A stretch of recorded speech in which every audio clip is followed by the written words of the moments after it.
Байқоңыр планетаның алғашқы ғарыш айлағы. Зерттеушілер Байқоңырдың туған күні қашан тойлау керектігі туралы әлі де дауласуда.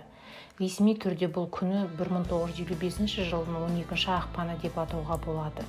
Бұл күні КОКОП, ОК және КСРО министрлігінің кеңесі нөмір 292-181 бірлескен қаулысымен КСРО қорғаныс министрлігінің нөмір 5 ғылыми зерттеу сынақ полигонын құруды бекітті. Байқоңырдан бастап адамзатқа ғарышқа жол ашылды. 1957 жылы Р-7 зымыраны жерден алғашқы жасанды жер серігімен ұшырылды.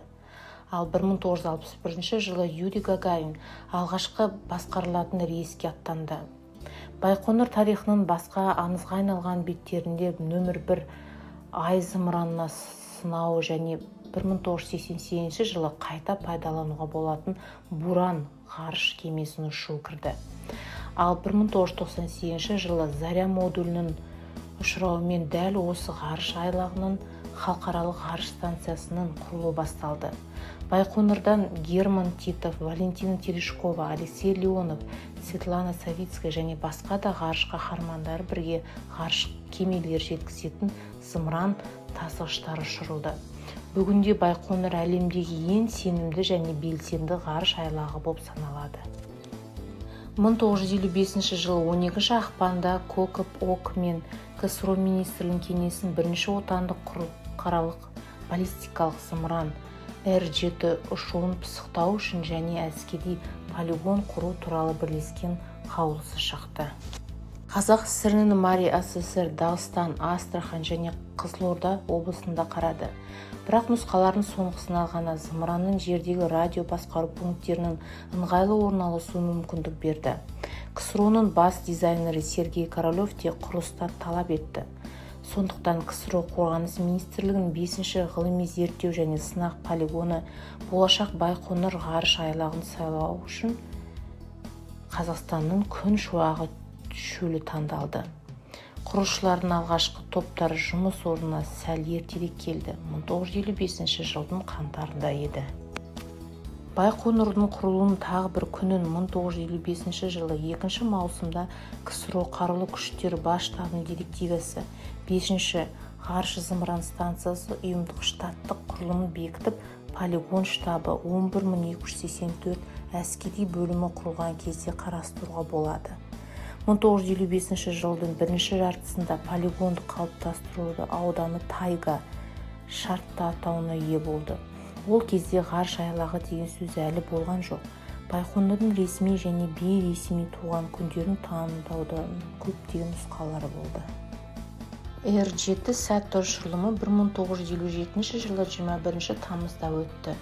Сол жылы 4 қазанда Р-7 зымыранын ғарыштық ұшыруға айналдырып жер орбитасына алғашқы жасанды жер серігі шығарылды.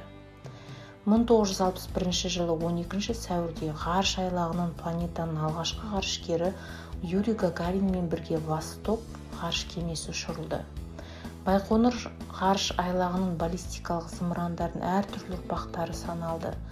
Одан алғашқы кеңестік басқарылатын Восход және Восток ғарыш кемелері ұшырылды. 1967 жылдан бастап Союз отбасының басқарылатын кемелері, ал 1972 жылдан бастап Прогресс жүк кемелері ұшырылды. Байқоңырдан ғарышқа Ай, Марс, Венера, Вега 1 және Вега 2 автоматты планетарлық станциялары, сондай-ақ 1988 жылы ғарыш айлағынан энергия зымыранның көмегімен ғарыш, метеор, найзағай және тағы басқа әртүрлі спутниктер шығарылды. Қайта пайдалануға болатын Буран кемесі іске қосылды. Бұл ұшырылым ол үшін жалғыз болды. Содан кейін бағдарлама жабылды. Буран автоматты режимде қонудың жүзеге асырылған алғашқы ғарыш кемесі болды. Ғарыш айлағы бір кездері Қызыл жұлдыз, Ленин және Қазан төңкерісі ордендерімен марапатталды. Ғарыш айлағы мен қаланың тарихи көптеген ескерткіштерде Юрий Гагарин, Сергей Королев әртүрлі зымыран тасығыштар және мұражайларда, соның ішінде энергия Буран ұшыру кешенінде бейнеленген. Королев пен Гагарин кабиналары мен ғарыш айлағы мұражайының жанында кеңестік орбиталық кеменің толық масштабына макеті орнатылған.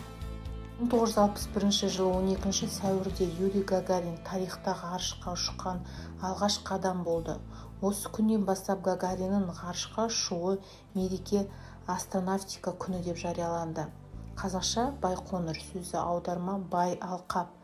Содан бері әлемдік космонавтика тарихына берген. Байқоңырдың тарихы бұл мемлекеттік құпияларда жабайы қоспасы және әскерлердің ықтимал жауды шатастыруға деген ұмтылысы.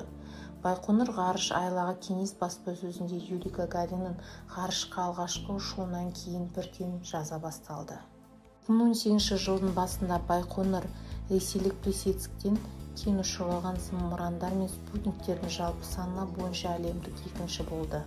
1994 жылы Қазақстан мен Ресей Федерациясы арасында ғарыш айлағын 20 жылға жалға беру туралы шартқа қол қойылды. 2004 жылы жаңа жолдау шарттар жасалды.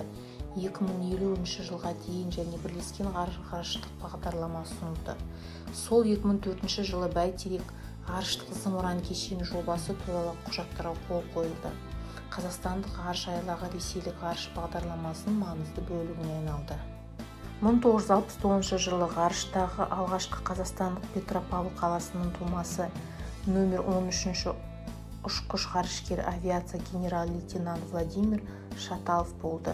Екінші біздікі болды, бірақ қайтып оралғанда қайғылы түрде қайтыс болды. Ақтөбелік Виктор Пацаев.